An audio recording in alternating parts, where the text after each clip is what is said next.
ஜெய் வாராகி, என் அன்பு குழந்தையே, என்னுடைய தங்கமே, உனக்கு ஒரு விஷயம் சொல்லட்டா? எப்பொழுதுமே ஒரு விஷயம் நீ செய்ய போகிறாய், இல்லை ஏதாவது ஒரு ஆடை வாங்க போகிறாய் என்றால் மற்றவர்கள் என்ன நினைப்பார்கள் என்று நினைக்கிறாய். ஆனால் உனக்கு அது எப்படி இருக்கும், அந்த உடை போட்டால் எப்படி இருக்கும் என்று நினைக்கிறாயா? கிடையாது.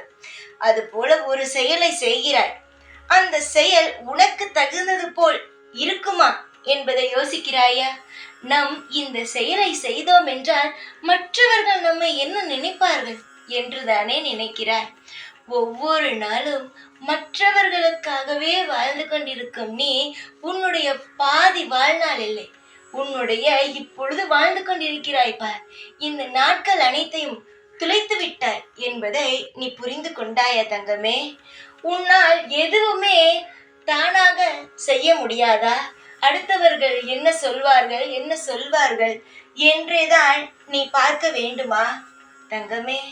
அடுத்தவர்களுடைய வாழ்க்கையை அவர்கள் வாழ்கிறார்கள், நீ எப்படி இருக்க வேண்டும் என்பதை முதலில் தெரிந்து கொள்.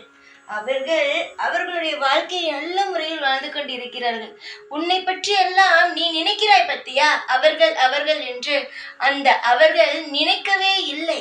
ஆனால் நீதான் தேவையில்லாத விஷயத்தை எல்லாம் யோசிக்கிறாய். உன்னுடைய வாழ்நாள் பாதி நாள் முடிந்ததை பற்றி இனி யோசித்து பிரயோஜனம் அல்ல. இதற்கு மேல் உனக்கு பிடித்தது போல் வாழ வேண்டும், இது மட்டும்தான் உன்னுடைய யோசனையாக இருக்க வேண்டும்.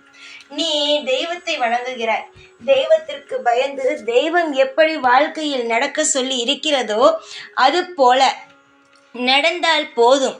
அதெல்லாம் விட்டுவிட்டு யாருக்காகவும் நீ பயப்பட வேண்டாம். நீ என்னுடைய தங்கம். என்னுடைய தங்கத்தை எந்த முறையில் வாழ வைக்க வேண்டும் என்பது எனக்கு நன்றாகவே தெரியும். அதனால் நான் வாழ வைப்பேன் உன்னை.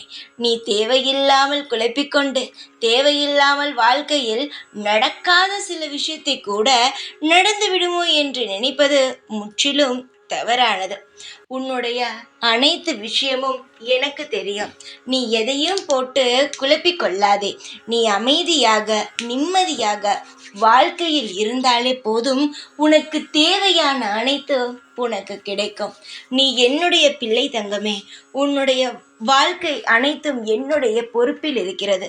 அதனால் நான் அனைத்தையும் நல்ல முறையில் செய்து தருகிறேன். அமைதியாக வேடிக்கை பார். உன்னுடைய செயலை உனக்காக செய், மற்றவர்களுக்காக செய்யாதே. உனக்காக செய், நல்லதே நடக்கும்.